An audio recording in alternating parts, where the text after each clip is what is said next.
Well, ladies and gentlemen, here we go. We have a situation where it seems like gaming journalism is self-imploding and everybody is celebrating, literally everybody, except for the gaming journalists themselves.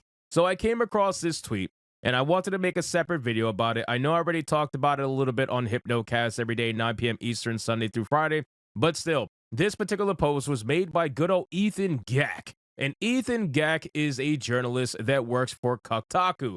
And he decided to make a post complaining and crying about the fact that Kat Bailey is no longer with IGN. Now, if you don't know who Kat Bailey is the IGN news director, or was anyway, and decided to leave for a very interesting reason. But the beautiful thing is that when she left, apparently that caused a bunch of wokies over at IGN to leave with her as well, thus creating a self-implosion that we all get to witness. Necessitates a bunch of lateral movement, which is directly at odds with my natural hedgehog instinct to speed towards the horizon. You didn't like any of the Sonic the Hedgehogs? There are no good Sonic the Hedgehog games. They fooled us all. I actually agree with Justin.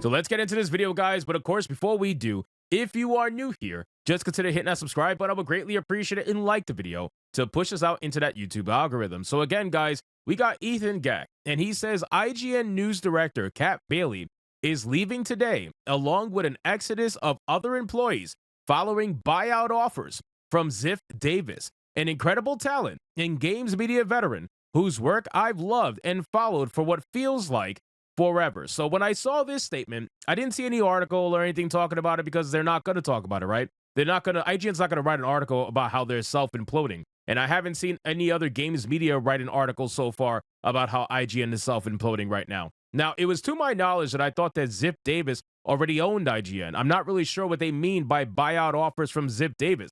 Is it somebody trying to buy IGN from Ziff Davis? Or is Ziff Davis buying more of IGN? I really don't know the situation here. I tried to find more information, couldn't find it. But ultimately what it is that whatever's happening, whether it's a buyout of or for Ziff Davis, one way or another, it's causing a meltdown that made Kat Bailey want to leave. And it's also causing a meltdown that made the exodus of other employees want to leave as well. Now, there is a post here from Kat Bailey that I decided to screenshot here. And it says, well, this is it. Today is my last day at IGN. It's been an incredible ride, and I'll miss everyone so much, especially the incredible Newsies, Alex, Wes, and Reb. I'll be focusing on my podcast and personal projects, but open for work too. Thread of how to follow me. Now, think about this for a second. It must have been so detrimental for her to some extent. I don't know if it's somebody was like, enough with the woke stuff. I really don't know. But it must have been so detrimental for her and others that they decided to leave with no job lined up. They have no job lined up. The only thing they have lined up is their own personal podcast, and that's it. So I decided to go check out her page really quick after that comment. And the pinned comment here is back from January of 2012, which says, Axe of the Blood God, my RPG podcast with C. Musi and Nadia, is recording weekly on Saturday at 9 a.m.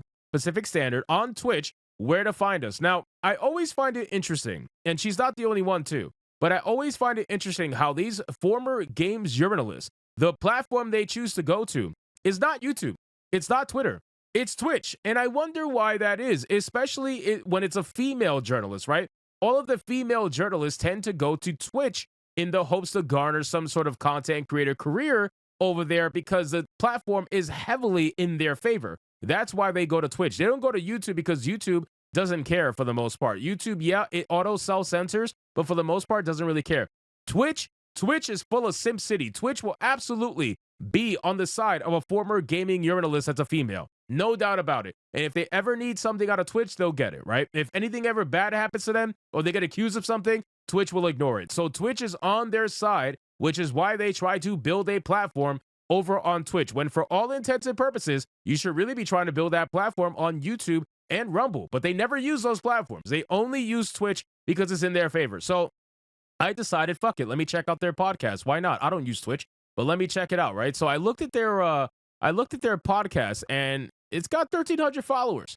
They get maybe a couple hundred views a video, 173 views 6 days ago, right, on this particular podcast. I just don't. Why would you leave your job for this? I don't understand. I mean, they have a Patreon. I haven't checked out their Patreon. I can see it really quick. Let's check it out and see what we got going on with this Patreon. Okay, so this is good. This is a lot better. Axe of the Blood God has a podcast of 1,475 members, which generates almost $6,000 a month. $6,000 a month from this particular podcast. That's very interesting. Now, I don't know if that's, I don't know where they live, so, and I don't care, but I don't know if that's enough to really garner a full-time living. I guess it is from wherever they live, because this is $6,000 to split amongst what, 3 people? So what are we talking about? $2,000 a person? You know, like what $2,500 a person? What are we really doing here? I don't understand where we're really going with this. I guess at the end of the day, it seems like they're really trying to push this. They want to make this into a podcast that is highly successful for them. But when you go over on Twitch, you can pretty much see that nobody's really watching, right? So why is that the case? Why do you have so many supporters on Patreon, but none of them are really watching your content? It's a little bit strange to me. Then I ended up watching a little bit of their podcast clip here, and you can see that they're pretty fucking boring. They're very boring. Here, I'll play you a clip. Here, check this out. Maybe the designer, the creative guy won out. He was the one who was able to drive the direction of Nintendo forward. You don't often actually see that in large companies. If there's one thing about Yamauchi, he was incredibly smart, and smart enough to realize he had no joy in his heart and could not make video games. So that's why he went directly. He could admit that I am not a creator. All right, I'm done. I'm done. I can see why people don't watch their content, but ultimately it seems like they're trying to push the Patreon. The Patreon is where most of their money's coming from, probably 99% at this point, because they're not making money on Twitch, not from those views. So I guess we'll see. But yeah, IGN is essentially self-imploding, and this is going to be the start. Kat Bailey has left. Some other employees has left. Now, the other employees are unnamed, and I'm sure they're going to come out over time. At the time of this filming, they're not named. So I don't know who the other employees were, but I'm sure it's going to come out at some point. I'm just waiting to see what the mainstream gaming industry is going to write about this, if they even write anything at all, because they tend to ignore stories like this. They don't want people to realize that the jig is up. They don't want people to realize that gaming journalism is definitely on the outwards. Like nobody cares. Nobody listens to them. Nobody reads what they have to write. Nobody gives a shit about what a gaming journalist has to say. 9 times out of 10, very few gaming journalists are trusted these days. And they are a dying breed, unfortunately. They have been replaced by YouTubers, and as much as they try to fight it and go against it and say, no, it's not happening, trust us, we're the mainstream, we get free review codes, we get this, we get swag, we get that. Okay, well, enjoy your free swag on the unemployment line. So anyway, guys, thank you so much for watching this video. Hope you did enjoy it. If you did, consider leaving me a subscribe. I would greatly appreciate if you get to like the video, comment, let me know what you thought, and I'll see you guys on the next one. Hypnotic out.